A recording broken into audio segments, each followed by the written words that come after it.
Assalamualaikum warahmatullahi wabarakatuh. Perkenalkan, nama saya Fitri Rahmawati, NPM 19510403008 dari kelas Manajemen Bisnis Syariah D semester 2.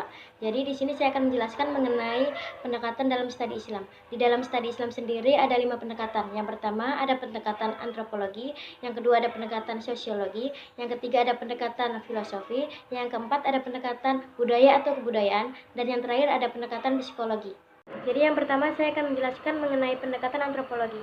Antropologi sendiri berasal dari bahasa Yunani dengan kata anthropos yang berarti manusia dan logos yang berarti ilmu. Jadi antropologi merupakan sebuah ilmu sosial yang di dalamnya mempelajari asal-usul hubungan sosial manusia atau yang mempelajari tentang struktur dan fungsi tubuh manusia.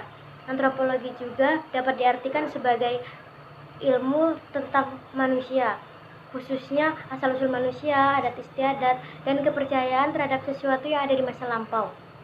Pendekatan antropologis merupakan salah satu upaya untuk memahami agama dengan cara melihat bentuk atau wujud praktik keagamaan yang terdapat atau yang muncul di dalam lingkungan masyarakat. Selanjutnya, pendekatan antropologi juga membutuhkan pengamatan langsung dengan terjun ke lapangan. Dengan kata lain, bahwa cara-cara yang dilakukan dalam menghadapi sebuah permasalahan yang muncul, manusia harus berupaya menjelaskan dan memberikan sebuah jawaban. Saya akan menjelaskan mengenai pendekatan sosiologi. Secara etimologi, sosiologi berasal dari bahasa Latin dengan kata socius yang berarti teman dan logos yang berarti berkata atau berbicara tentang manusia yang berteman atau bermasyarakat. Di samping itu juga, sosiologi merupakan sebuah ilmu yang di dalamnya mempelajari tentang bagaimana cara kita hidup bersama dalam masyarakat dan menyelidiki sebuah lapisan-lapisan manusia yang menguasai hidupnya. Pentingnya pendekatan sosiologi dalam memahami agama karena banyak sekali ajaran-ajaran agama yang saling berkaitan dengan masalah sosial. Dengan pendekatan ini, agama akan jauh lebih mudah dipahami karena bagaimanapun agama diturunkan memang untuk kepentingan sosial.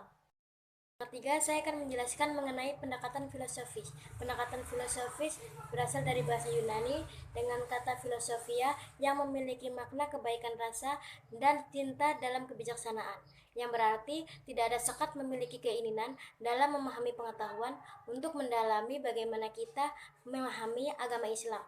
Di dalam pendekatan ini terbagi menjadi dua macam.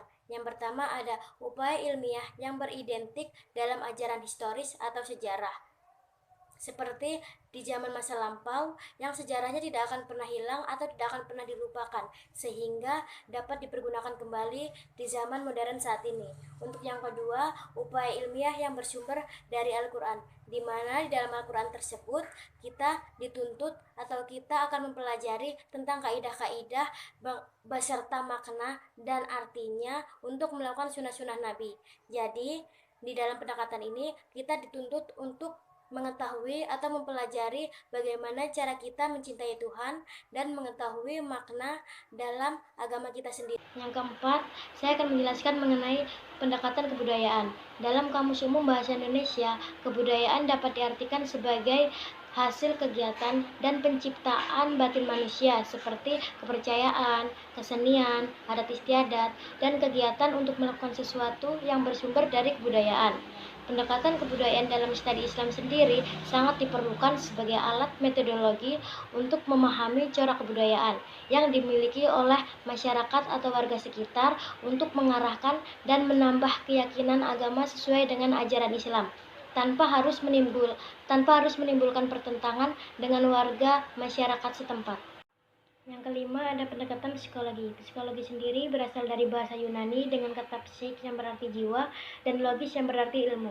Jadi psikologi merupakan sebuah ilmu yang di dalamnya mempelajari tentang jiwa seseorang melalui gejala perilaku yang diamatinya. Dalam ajaran agama banyak sekali kita jumpai istilah-istilah yang menggambarkan tentang sikap batin seseorang. Misalnya sikap beriman dan bertakwa kepada Allah, sikap saling tolong-menolong, sikap berbuat baik sesama, dan sebagainya. Semua itu saling berkaitan dengan agama. Dengan ilmu jiwa ini, seseorang akan mengetahui tingkat keagamaannya masing-masing. Pendekatan ini juga dapat digunakan sebagai alat untuk memasukkan agama ke dalam jiwa-jiwa seseorang sesuai dengan tingkat usianya. Sekian yang dapat saya jelaskan, kurang lebihnya saya mohon maaf. Saya akhiri. Wassalamualaikum warahmatullahi wabarakatuh.